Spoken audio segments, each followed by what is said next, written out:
Ал қыздар жігіттер, видео сабағымыздың келесі әрі соңғы бөліміне келіп қалған екенсің, жарайсың дегім келеді. Ал ендеше Дирихле принципі. Дирихле деген кім десең, ол мына кісі екен ғой. Қарайшы. Біздің миымызды шатастыратын сондай бір есептер тауып берген кісі. Бұл кісіге рахмет енді. Ал есептерді көрейік. Бұл жалпылама теориясы жоқ негізінде қыздар жігіттер. Просто мысал есептерді үйреніп алсаңдар болғаны. 3-4 түрі бар. Все. Енді есеп нөмірі 1.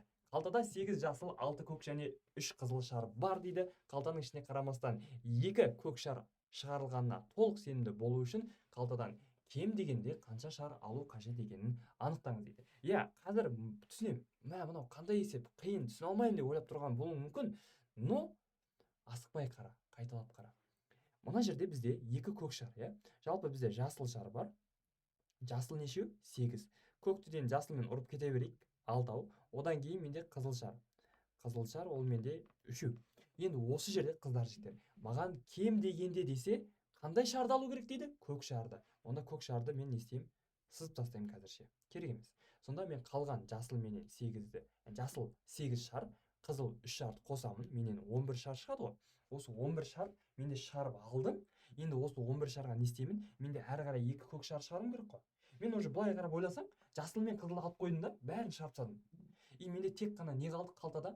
Көк шар қалды. И сөйтіп мен смело 2 шарды аламын ғой. Сол кезде менде 13 шарды алған болады екен. Нәтижесінде менде 2 көк шығарылғанына нақты сенімді боламын ғой. Яғни бұл бізде Дирихле принципі. Бұны басқаша да түсіндіруге болады. Кеттік келесі есепке. Екінші есеп. Бір жәшікте 9 қызыл, 6 көк және 5 жасыл шар бар. Көзі байлаулы адам ең аз дегенде неше шар алғанда міндетті түрде 2 бірдей түсті шар шығады дейді. Жалпы бұндай есептер шығарған кезде біз жолымыз болмайтын неудачник сезінуіміз керек өзімізді. Вот осы бізде формула деп айтайыншы сендерге. Қызыл, иә. Қызылдан менде 9. Ал көктен ше? Көктен менде 6 екен. Жасылдан 5 шар. Енді қыздар жігіттер, қараңдар, бізде 2 бірдей түсті шар шығу керек десе, алда уақытта естеріңде сақтаңдар, 2 бірдей түсті, 3 бірдей түсті, 4 тал бірдей түсті десе, сен не істейсің? 2 десе, онда 2-ге жеткізбей әрқайсынан бір-бірден алып шығасың. И осыларды қосатын болсаң, сен 3 шар алдың, иә. Енді келесі жолы сен әрқайсынан бір-бірден алдың. Бұл неудачниктің жасап атқан амалы. И сөйтеді де сенде 3 шар бар ғой. Сен келесі қолыңды салып көзіңді жұмып тұрасың да, жәшікке қарамай любой біреусін алып қаласың. Сенде не қызыл түсуі мүмкін, не көк, не жасыл түсуі мүмкін да. Бірақ сенде не болады? Әйтеуір бір шарды аласың. Ол жасылмен 2 болып қалуы мүмкін, немесе көкпен 2, немесе қызылмен 2 болып, мына есептің шартын қанағаттандырады. Сөйтіп 4 деген жауапты белгілеп кете бересің. Ал екінші есеп тәмам. Келесі үшінші есеп. Қорапта барлығы 100 шар бар дейді. Олардың 30-ы жасыл, 28-і сары, 18-і көк дейді. Так, жасыл менде 30, сары менде 28, потом көк түс менде ол 18. Енді қыздар жігіттер, мынау жасыл, сары, көк, ал қалғаны қызыл және ақ дейді. Қалғаны, иә, қызыл және ақ түсті дейді. Қызыл плюс ақ деп жазып қояйын. Енді бұл сан неше? Оны білу үшін не істейсің? Жалпылама 100 шардан мындағы жасылды, сарыны, көкті азайтып тастасаң, сенде қалған қызыл мен ақтың қосындысы шығады. Ал мына шарларды қосып шығатын болсаң, сенде шығады екен 76 деген сан. Осы 76-ны азайтсақ, бізден 24 деген сан шығады. Бұл 24 қызыл мен ақ шарлардың қосындысы. Енді нақты қызыл қанша, ақ қанша, оны бізден сұрап тұрған жоқ. Бізден сұрап тұрғаны қорапта жасыл немесе сары түсті бір шарды алу үшін немесе деген сөзге мән бересіңдер ғой. Қазір соңында айтамын, иә. Неше шар алу керек дейді, ең көп дегенде. Онда қыздар жігіттері, ең көп дегенде деген сөзді көрсең, саған мұндағы жасыл немесе сарыны алу керек деді ғой. Жасыл мен сарыны сызып тастайсың. Қалған шарларды қосасың. Көк 18, қызыл мен ақтың қосындысы 24. Екеуін қосып алсаң, сенде шығады так неше? 12, 22, 42 шар, иә? Қателеспесем 42. Вот. Енді қыздар жігіттер қараңдар. Бізде 42 шар ол жасыл мен сарыдан бөлек. Енді мен 42 шарды алып болғаннан кейін мен не істеуім керек? Жасыл немесе сары түсін алуым керек. Неге мен именно осы қызыл, ақ, көкті барып алып, одан кейін барып жасыл мен сарыны алдым деген сұрақ туындауы мүмкін ғой. Айтшы, сенде туындаған шығар. Ендеше мен туындатқызып жатырмын да қазір. Не үшін десеңдер, біз Дирихле принципінде сондай бір жолымыз болмаған бір неудачник, қазақша айтқанда мүсәпір, сондай бір қалай түсеміз. Яғни мен қолымды салып аламын. Менде жасыл немесе сары түсу керек еді ғой бірден. Жоқ, олай болмайды да. Мен толығымен көкті тауысам ғой. Ала берем, 18 көк шығады, ойлашы. нерв қой ана жерде кетіп жатқан. Сөйтіп қайта саласың, қызылды аласың, ақты аласың. Мә, мына жасыл мен сары қашан шығады дейсің. Сөйтіп жасыл, ақ, көкті тауысасың. Бұл неудачниктің істеп жатқаны. Енді потом сенде жасыл мен сары қалады ғой. Сөйтіп любой біреусін аласың, не жасыл түседі, не сары түседі. Сөйтіп сенде не болады? Есептің жауабы 43 деген сан мәні шығады. Соңында бірді қосады екенсің. Вот қыздар жігіттер. Неге бірді қостым? Өйткені соңында жасыл немесе сарының біреуін қолыма алдым деген сөз. Келесі есеп нөмірі 4. Жәшікте 12 шар жатыр, олардың 6-сы қызыл дейді. Қызыл менде 6-ау, ақ ол менде 3-еу, жасыл менде ол 2-еу болсын. Енді біреуі көк дейді.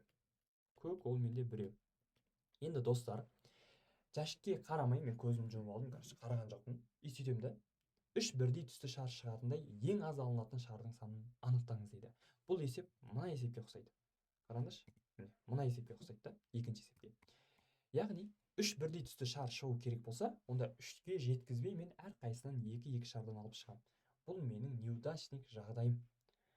Қызылдан 2 алам, ақтан 2 алам, жасылдан 2 алам. Өз 2 екен, 2-ін полный ала салдық енді. 3-еу шықпайды бәрі. Көкше, көктен бір ақталы 3-тік шар бар, оны біреусін аласың.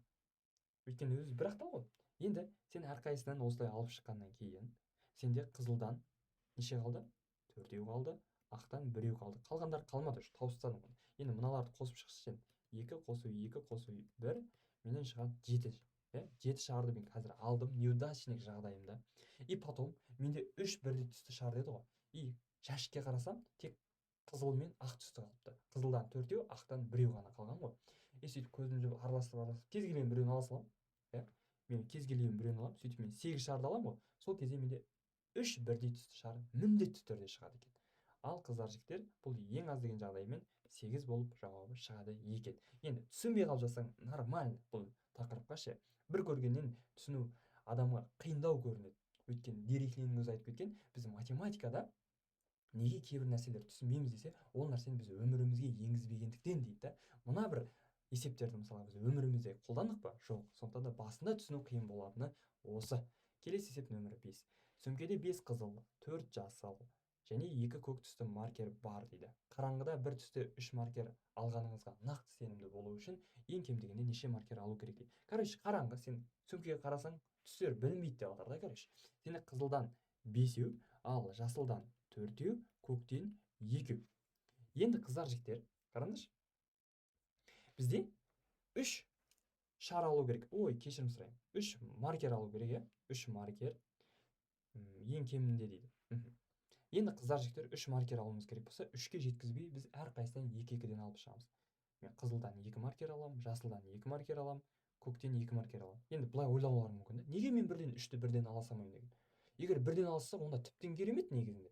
Қызылдан мен 2 емес, 3-шісін қосып бірден алсам болды уже. Осы жерде мен тоқтатамын да, ана алуды. Өйткені мен 3 бірдей түсті маркер аламын ғой. Вот, мен не істеймін? Дирихлиннің принципін есебін шығарып жатқанда неудачник жағдайдамын, короче.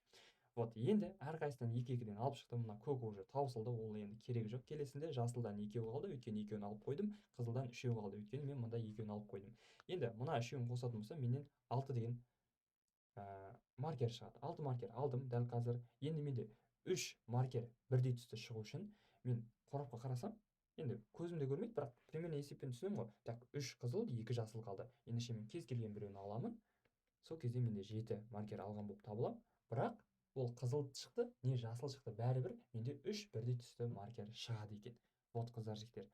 Келесі есеп нөмірі 6. Қорапта 8 жасыл, 11 көк және 13 қызыл шар бар дейді. Қораптың ішіне қарамай, міндетті түрде әр түстен бір шардан алынатындай ең көп дегенде неше шар алу қажет дейді.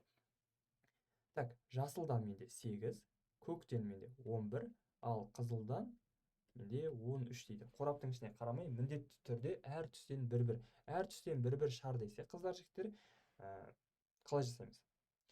Бұл жерде бірде 2 түсті деген жоқ, бірде 3 түсті деген жоқ. Сондықтан да сендер әрқайсынан бір-бірден алып, үшіншісі так біреусін алсам болды деп 4-еу деп есептеуге асықпаңдар. Ол мына алдыңғы есепке ұқсамайды, мына есептерге ұқсамайды. Бұл жерде әр түстен бір дегендіктен біз өзіміз неудачник, сондай бір мүсәпір жағдайдамыз. Мүсәпір деген мағынасын білесіңдер ме айтпақшы? Ол бір сапар шегіп, азық-түлігі таусылып, киімі жұтап, кірлеп, ішетін су аз жоқ кезде ол адам сондай бір халге түседі. Нашар хал, просто нормально қабылдаңдар оны. Сендерді боқтап отқан жоқпын, просто мен түсіндіріп жатырмын. Енді қараңдар, мына жерде бізде әр түстен бір шардан алынатындай десе, ең көп дегенде деген жағдай болғандықтан біз ең көптерін бірінші алып аламыз. Қызыл 13-ті алып қоямын, көк 11 шарды алып қоямын. Сөйтіп менде жасылдан 8 шар қалды ғой. Маған әр түстен бір шарды алу керек еді. Мен қызыл мен көкті алдым қазір. Неге мен көбіректерінен бастадым білесіңдер ма? Өйткені мен неудачникпін. Осыны біліңдер. И менде 8 жасыл түс тұр. Мен любой біреусін аламын, бәрібір жасыл түс шығады ғой. Сөйтіп қарасаң, жасыл да шыққан, көк те шыққан, қызыл да шыққан. И барлығын қосасың, сенде 25 деген жауап шығады екен, қыздар, жігіттер. Осымен біздің 6-шы есеп тәмамдалды. Пайдалы білім болсын. Есептің, то есть сабақтың соңы Александр Александровтың мына бір сөзімен аяқтағым келеді. Математик болу тек есеп шығару емес, қыздар, жігіттер. Ол ойлау мәдениеті дейді. Қазір сендерге бір фокус көрсетемін, шошып кетпеңдер. Так, ойбай, мынау не болып кетті? Миы төңкеріліп кетті ғой. Миы свежий болып тұр, байқадыңдар ма, достар? Неге свежий деп ойлайсыңдар? Өйткені бұл менімен бірге есеп шығарып жүрген менің көмекшім деп па.